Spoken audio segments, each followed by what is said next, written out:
Alright, what I want to do today is take a look at these refurbishing sites for your measuring equipment, like your micrometers, your verniers, things like that, and I want to see, because they calibrate them and things like that, refurbish them, get them up looking nice, and bung them out to you. Now I want to see if it's worth doing that over a straight second-hand buy or purchase, so I'm going to do that as well. And I'm going to make it one of each, so I'm going to have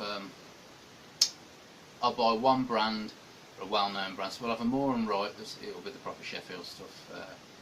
It's an older model. So you have the proper, decent Moore and Wright Sheffield stuff. And I also want one that's metric and one that's imperial. And I'll get another one that's a Mitutoyo, and we'll take a look at those. So we'll see if a straight second-hand buy is still the way to go, or whether you're better off just going straight to these refurbishing sites for a similar kind of money and getting a better calibrated tool. Obviously calibration, you can calibrate things yourself, but obviously these places have got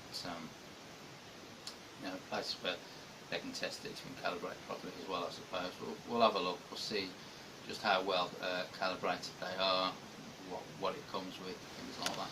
Okay, so first of all we've got the Moore and Wright. You can see we've got the Moore and Wright old style Sheffield, made in Sheffield, England. So it's a high quality piece, and it's Met Tooling, who's the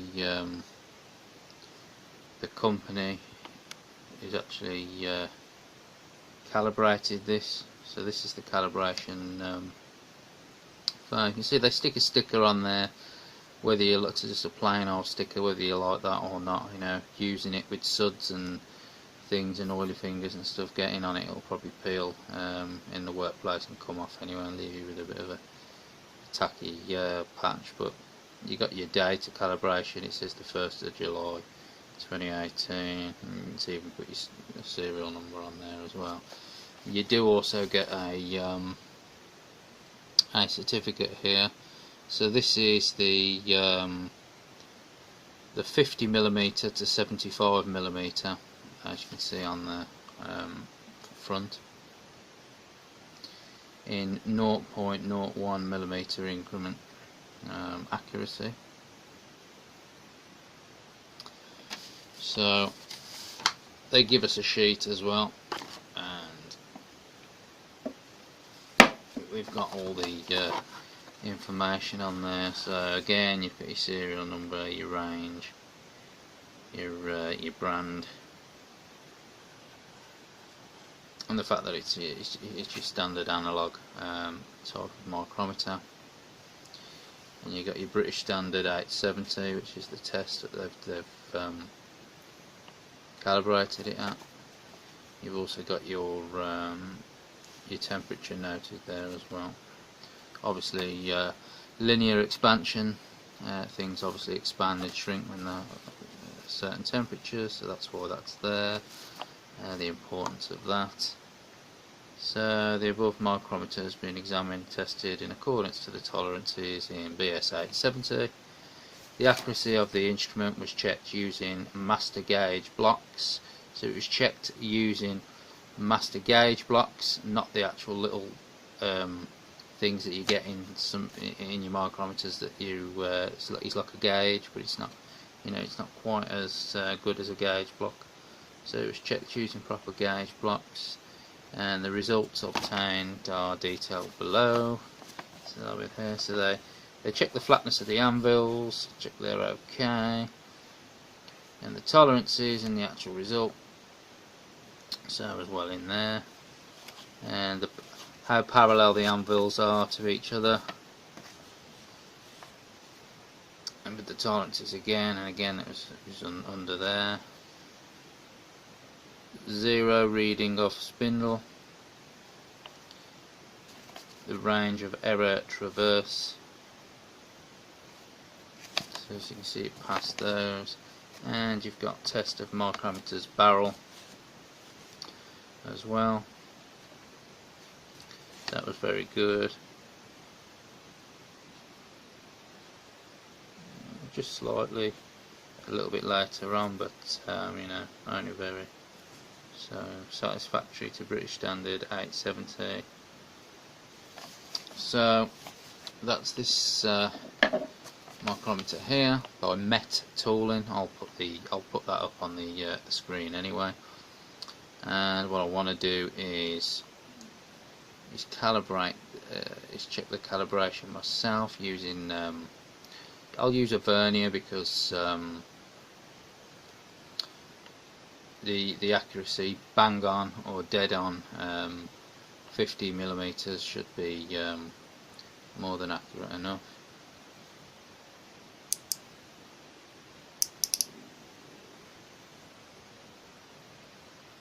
If we find it, we just bring it back on the zoom in, focusing on that. Just bring it back to the 50 and roll it back.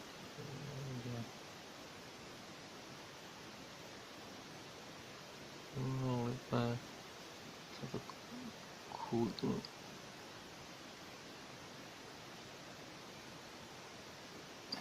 There we go. By eye, I think that's as well. Oh, what I've done, I've just knocked it again. See.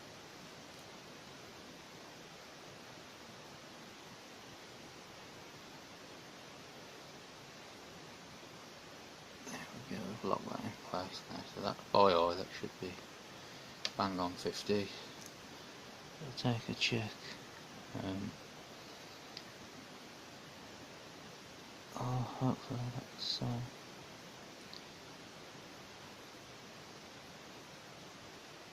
clear on there. So what I will do is I'll take a check with the vernier, because bang on.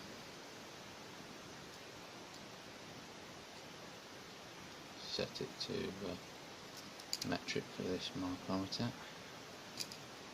Bang on 50mm. It should be fairly straightforward.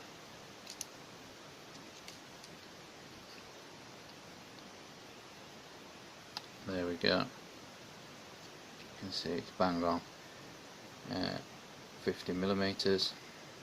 So you can check it with the vernier, because the vernier is obviously set up to with the algorithm. It's obviously dead accurate to you know, bang on 50mm. So there you go. What we could do is try it on 60 now, couldn't we?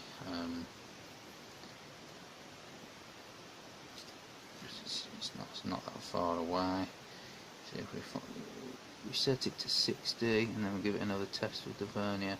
See how see if it's maintaining its accuracy. So we move further down the barrel. Okay, so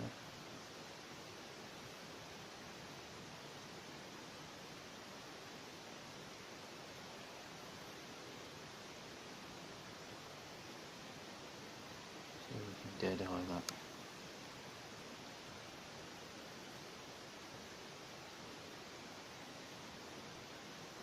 Okay. So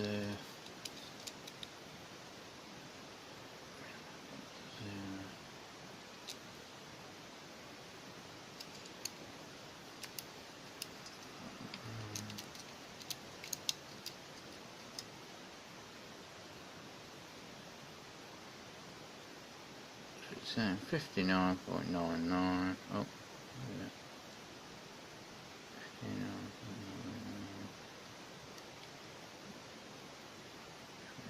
Dead in the middle. See if we can get it. 59.99, 60. So it's flickering between 69.99 and bang on the 60. And I'd say that may well be that by dead eyeing it, I might be ever so slightly off the bang on the line there. So I'd say that was accurate, to be honest. So we've got a good result with that one. That's the metric 50 to 75mm more and right micrometer. Obviously I've picked one of these up. I did say a while back I had these kind of sizes and the next size up stolen in analog reading micrometers. Best to buy in analog, really. You can get these in digital as well, but you don't use them as much as you do the regular size micrometers. Now I thought as well that I had both the metric and imperial in my usual 0 to 25 and 0 to 1 inch size micrometers. That was the Mitutoyo ones in that design, but I was actually seeing this one single case, this one micrometer, so I thought I had the metric one of this as well, version of this as well, but I've actually, so that was stolen as well, so at my toolbox at work, so I've only actually got the imperial one in analog as well, so there you go there. But yeah, they all got stolen out of my toolbox at work. When I went back to pick up my toolbox, I had trouble in the past, and when I went back again to pick it up after I left the place, they'd obviously ransacked it, and word had got around that I was coming to pick it up and I wasn't actually there probably, and they just pinched what they wanted out of there. So that's one of the things. So I can pick these up. It's not just you know, a gimmick for a video. They'll be useful. So this one is a Mitutoyo. It's a little bit slightly older design than this early noughties. I think this is like a turn of the millennium 2000 design, this silver one that they all had with the instead of the ratchet, with the spinning thumb wheel. So you lock that up, and the thimble spins instead of a ratchet. So this one, they've wrapped this up. This is just your basic second-hand buy off eBay. We've wrapped that up. We've got no little C-spanner to tighten up and adjust the micrometer in there, so that's came out. I have actually got one in here. I don't know if it's set to as thick on the spindle there. I've got one already in this other Mitutoyo box anyway, so it's not really that big of a deal to me. I've got one I could use to adjust this if we had to, but it would be nice if it was there. So that's obviously a con of buying second-hand things. The case itself a little bit, obviously this is the imperial one, 1 inch to 2 inch. It's a little bit dirty. Get spray with some WD-40, a little bit oily on there. Spray with some WD-40 or something like this sticker glue remover spray. Give it a wipe up, and it'll start to look a bit better. Then again, this one I used this in work as well, and it's exactly the same kind of Mitutoyo case, and it's a little bit dirty as well. There's a few specks of something or other on there. I don't know what that was, but there you go. So this one's the 1 inch to 2 inch. There's no calibration or anything like that. This is just somebody that's had this, probably used this at work, and they've just sent it out to me as it is. They might have checked it, they might have not. So you've got Mitutoyo 1 to 2 inch in 0.001 increments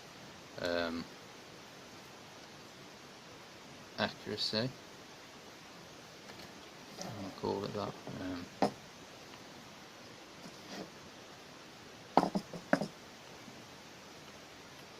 So we check the quality of the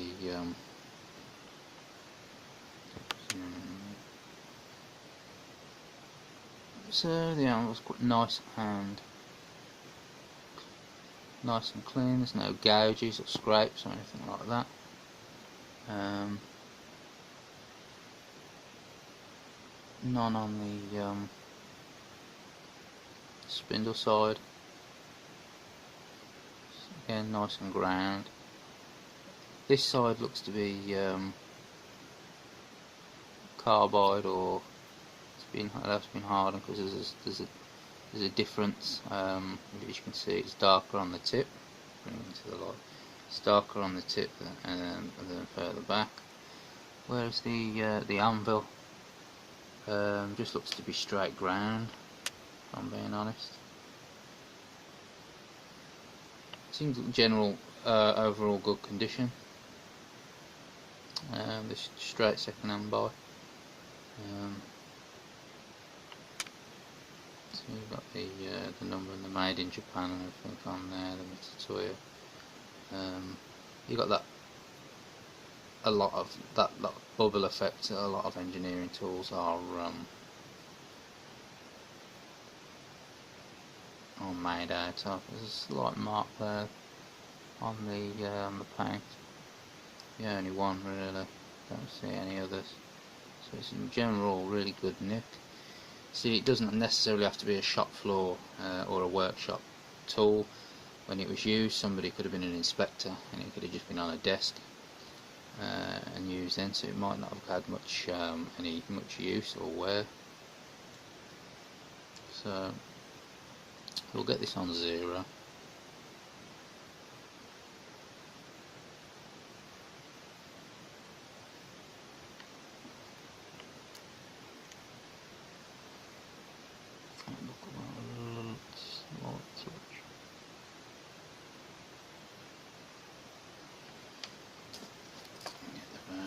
Zero it, switch to Imperial.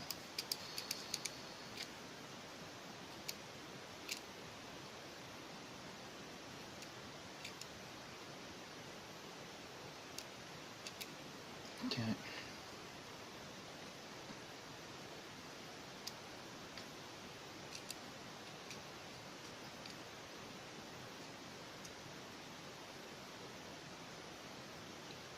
So it's saying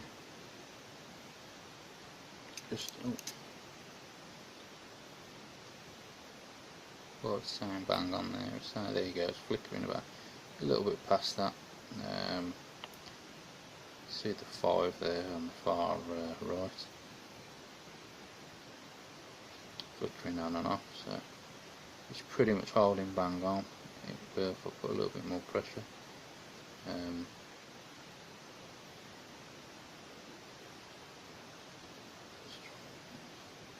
See if I get it as dead central as I can between the jaws. Because obviously, there we go, dead central, and it's bang on the 1 inch, but you've got that 5 that comes on and off on the far right, at the very far right of the display. So it's, again, that may be down to my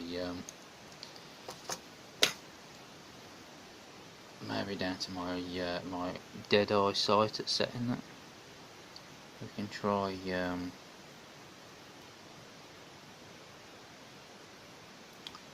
another setting. Doing a quick check at the ratchet actually. You see that works okay. Some slight wearing on the knurling.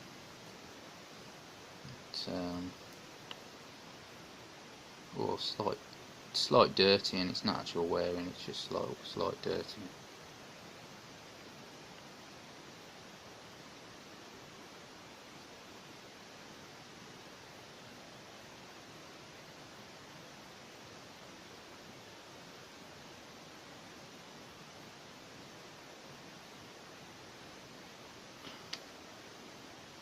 We can set that. Lock it so it doesn't move.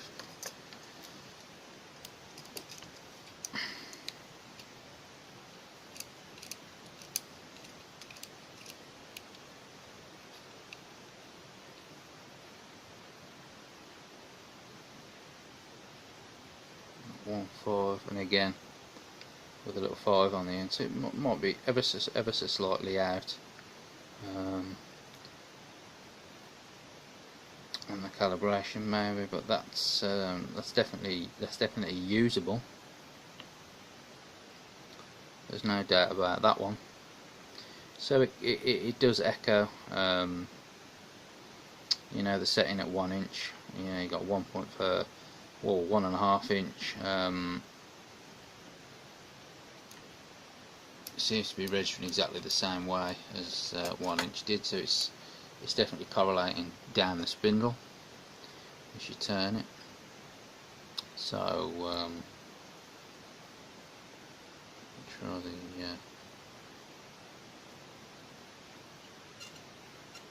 slight little squeak towards the end. Won't need it.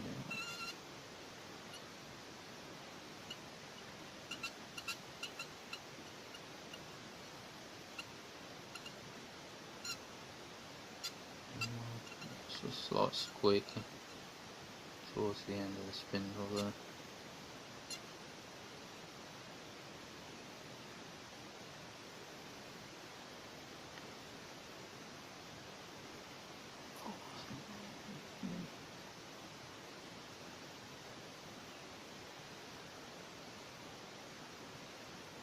Trying to do that by eye, that's the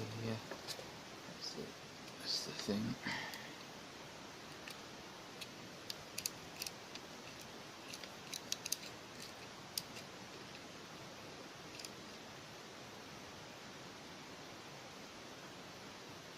Again, there we go. It's echoing it at 2 inches, exactly the same. So we're seeing exactly the same reading that we did at 1 inch and a 1.5 at 2 inches. So you know, that echoes that. That's fine. It's certainly usable. You might want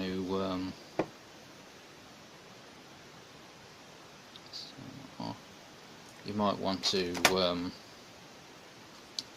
calibrate that again yourself if you've got some blocks. Just give it another check over if you buy something like that second hand, but to me it's perfectly usable, it's perfectly fine. The ratchet works okay. I think this was about I think this one was about £9, something like that. So